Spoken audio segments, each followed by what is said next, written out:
Interview Expert est aujourd'hui du côté de Lonne Plage et c'est en compagnie de Monsieur Arnaud Demester, effectivement, que nous allons pouvoir un petit peu parler, Arnaud, de quelque chose qui vous tient et me tient à cœur, le côté vintage. Que pensez-vous effectivement de la catégorie vintage? Est-ce qu'aujourd'hui, il ne serait pas préférable peut-être de pouvoir dire vous êtes dans une catégorie vintage, pourquoi pas à partir de 40 ans?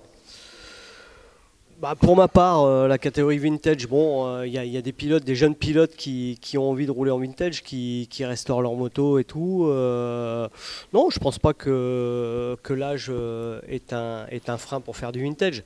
Après, peut-être que la notoriété, évidemment, il y a certains pilotes qui viennent là pour avoir un petit peu d'aura sur, Oui. comme ils n'arrivent pas à gagner sur les courses de pro, et ils viennent en vintage pour rouler avec des gens de moindre niveau et pour gagner beaucoup plus facilement. Mais bon, pour ma part, quand je vois Adrien qui a pas fait de Touquet depuis très longtemps, qui fait le Touquet et qui le gagne, moi ça me dérange pas. C'est très bien pour l'aura de l'épreuve et tout ça. C'est un pilote pro évidemment, mais bon, il fait plus de course de salle, il fait que juste le Touquet, il prépare ça 15 jours avant, il prépare ça 500.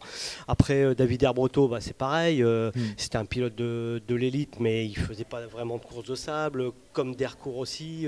C'est pas des top pilotes qui viennent faire du vintage, ils font que du vintage. Moi, voilà, c'est des très bons pilotes et c'est toujours bien de voir des très bons pilotes sur des vieilles motos et je pense que ça, c'est pas vraiment le problème. Après, j'ai appris que les motos allaient augmenter d'année jusqu'à 2000 pour le Touquet. Oui. Ça, je trouve ça très dommage par contre. C'est vraiment, je pense que... Selon vous, effectivement, quelle serait la date qu'il faudrait effectivement ne pas dépasser? Je pense que 2000, c'est pas le problème de la date de 2000 parce qu'il y a toujours eu des 500 jusqu'à 2001, ça a été fait. Bon, on peut aller jusqu'à 2000 parce que les 500 Honda ou Kawa ou autres motos comme les 250 Yamaha et tout étaient là. Je pense qu'il faudrait peut-être mettre une limite, c'est vis-à-vis des cadres alus. Oui. Voilà, après, sinon, on ne s'arrête plus. Cadre alu, après les 4 temps, je pense qu'il faudrait aussi rester sur le 2 temps. Et les suspensions aussi? Les suspensions des motos de 96 ou 2000, c'était la même chose. C'est pas trop le souci parce que de toute façon, tout le monde roule un peu avec des suspensions Öhlins ou quoi que ce soit. Oui. On essaye de retrouver des vieilles suspensions d'usine de l'époque et c'est pas trop le problème. Je pense que c'est le problème si on arrive à 2000, c'est qu'il y a certaines motos qui vont arriver avec des cadres alus. Et il y a aussi la sortie des 4 temps, le 4 temps Yamaha, le 4 temps Honda, même pas, c'est le 4 temps Yamaha entre guillemets qui va arriver. Et je pense qu'il faudrait interdire ça et rester surtout sur le 2 temps. Et je pense que 2000, c'est pas un problème en soi, c'est surtout de rester sur du 2 temps et du cadre acier pour rester vraiment dans le vintage. La différence entre un cadre alu et un cadre vintage, pour vous, ayant effectivement piloté sur de l'acier par rapport à un vintage, on a une différence importante sur le pilotage? Ouais, c'est des motos beaucoup plus rigides et tout ça, mais c'est surtout aussi de rester dans l'esprit vintage. Après, sinon, on roule jusqu'à 2010, 2008. Je vais ressortir mon 4 ans cadre alu de l'époque. C'est pas... Non, je pense que... Pour moi, c'est une petite erreur. C'est pas une grosse erreur, mais je pense qu'il faudrait sûrement rectifier et mettre les motos que en 2 temps et voilà, et pas de 4 temps et pas de cadre alu et rester au cadre acier minimum. Votre moto qui, pour vous, selon effectivement votre parcours, qui a le plus de sensations, selon vos différentes compétitions que vous avez faites, c'était quelle moto et avec quel type de cadre? Moi, c'était à l'époque, la grande époque, c'était les 250 YZ, cadre acier, évidemment. J'ai fait la plus grande partie de ma carrière sur ces motos. J'ai gagné 4 fois au Touquet sur des cadres acier et des 2 temps de 50 Yamaha. Et après, je suis passé aux 4 temps parce que la piste n'était plus dans les dunes, c'était beaucoup plus rapide et tout. Et après, je peux comprendre les gens qui comme moi cette année, bon après ça c'est encore une autre histoire, mais j'ai roulé avec un 500 CR cette année parce que bon, Yamaha met des bas et voilà, c'était juste ça. Sinon j'aurais roulé avec une 2,5 YZ et je pense que j'avais pas le budget pour rouler au vintage avec la 2,5 Yamaha, j'avais pas de pièces et tout, et bon ça c'est encore une autre histoire. Mais bon, j'ai roulé avec le 500 CR au Touquet, j'ai fait une belle performance parce que c'est pour ce type de circuit au Touquet, c'est la moto. Voilà. Mais après, je pense qu'une 2,5, que ça soit CR ou YZ ou même Suzuki ou Kawa, sur d'autres circuits, c'est presque mieux que le 500 parce qu'il faut quand même le tenir. Et sur les autres circuits comme Lone Plage où ça va être défoncé, comme Berck, comme d'autres circuits, je pense que le 2,5 a son mot au corps à dire. Je pense que tout le monde veut des 500 CR parce que le Touquet, c'est hyper rapide, la plage et tout. Mais je pense qu'avant de mettre les motos aux années 2000, je pense qu'il y a un gros travail sur la piste à faire et c'est que la piste soit beaucoup plus technique parce que cette année franchement j'ai arrivé au bout d'une heure même avec le 500 avec le peu d'entraînement que j'avais j'étais pas mort au bout d'une heure quoi.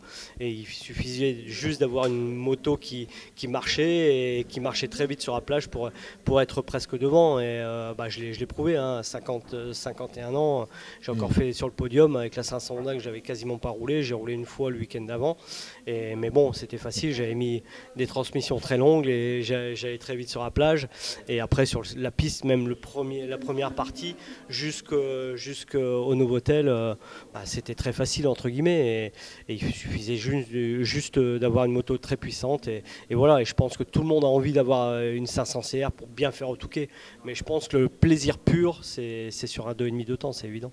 2 temps, 4 temps. Pour vous, effectivement, est-ce que pensez-vous que les pilotes aujourd'hui doivent vraiment connaître la mécanique de leur moto pour effectivement aller plus loin plutôt que de faire par quelqu'un d'autre?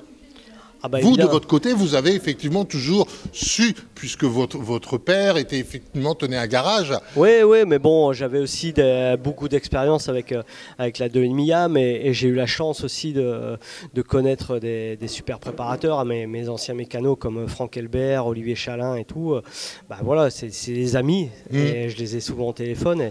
Et Franck Elbert m'a préparé le 500 et quand je suis monté dessus, voilà, je me sentais déjà à ma maison et je savais très bien, à 100%, je savais très bien que la moto allait marcher, qu'elle allait marcher très bien et qu'elle allait être fiable et il n'y aurait pas eu de soucis. Ça, c'est un gros avantage. Hein. Mais c'est vrai qu'il y a des pilotes, ils arrivent, ils ont refait la moto à l'arrache. Bon, mais ça, c'est le charme aussi du vintage. Ouais, hein. Ouais. Tout le monde fait avec ses moyens, mais non, c'est une catégorie qui monte parce que en plus, la nostalgie des années 80, je pense que tout le monde l'a, évidemment. Hein, on ne va pas dire qu'on est des vieux cons, mais voilà, on était mieux. Moi, je me sentais mieux dans les années 80-90. On était beaucoup plus libre, on faisait un peu ce qu'on voulait et il n'y avait pas tous ces écolos qui nous emmerdaient, quoi. C'est clair. Aujourd'hui, est-ce que pour les 50 ans, ça serait pourquoi pas super bien de revenir dans les dunes? Ça serait bien. Ça serait un rêve, ça c'est évident. Et je pense que ça sera plus possible évidemment avec tous les écologistes. Où il faut qu'un jour le gouvernement il change de bord complètement et peut-être qu'un jour ça pourra re-arriver. Mais je pense que en juillet-août, il y a beaucoup plus on fait beaucoup plus de mal aux dunes qu'une course de 3 heures un week-end dans l'année, quoi. Hein. Quand on voit le circuit, moi j'ai été revoir le circuit l'année dernière pour un reportage avec France 3 et la nature a repris ses droits, hein. Il y a plus de soucis, on voit quasiment plus le circuit et je pense que c'est pas une course de moto qui fait mal aux dunes. Je pense qu'à un moment ils se trompent de cible comme d'habitude et voilà, ils font de l'écologie voilà. Pas comme il faut. Non, évidemment, ça c'est évident. Le cas échéant, est-ce que vous auriez pourquoi pas un avant-goût de ce que l'on aura cette année pour les 50 ans du Touquet? Pas vraiment, je pense que l'organisation, j'ai eu quelqu'un qui m'a dit qu'il essayait d'avoir tous les anciens vainqueurs de l'enduro au départ du vintage. Oui. Et apparemment tout le monde a répondu à peu près présent, il manquerait encore 4 pilotes qui devraient donner leur réponse. Mais Qui est-ce qu'on aura ? Ah bah, je pense qu'on aura j'espère, des Van der Ven, des Mousset, des Bétis, je pense tous les anciens vainqueurs hein, qui sont encore vivants, je pense, et qui devraient être là pour cette 50e édition. Et je pense que ça va être une belle fête et j'ai hâte d'y être, quoi. Ok, donc on se retrouve sur la ligne de départ vintage. Et est-ce qu'on pourrait pas voir Arnaud de Mester sur la course du dimanche? Ça me ferait plaisir. Non, je pense que c'est pas possible. Peut-être. Evan peut-être va y aller. Bah, si Evan y va, j'ai toujours dit si mon fils le premier Touquet, je le ferai avec lui et pourquoi pas. Bon, on va demander. Je sais pas, parce que j'aimerais mieux être sur la piste et être un peu son porteur d'eau, on va dire, sur ce course et que de rester sur la piste et pas le voir rouler. Et pourquoi pas rouler avec lui pour son premier Touquet, être sur la course au cas où il arrive quoi que ce soit, je serai là, quoi. Merci Arnaud. De rien, merci.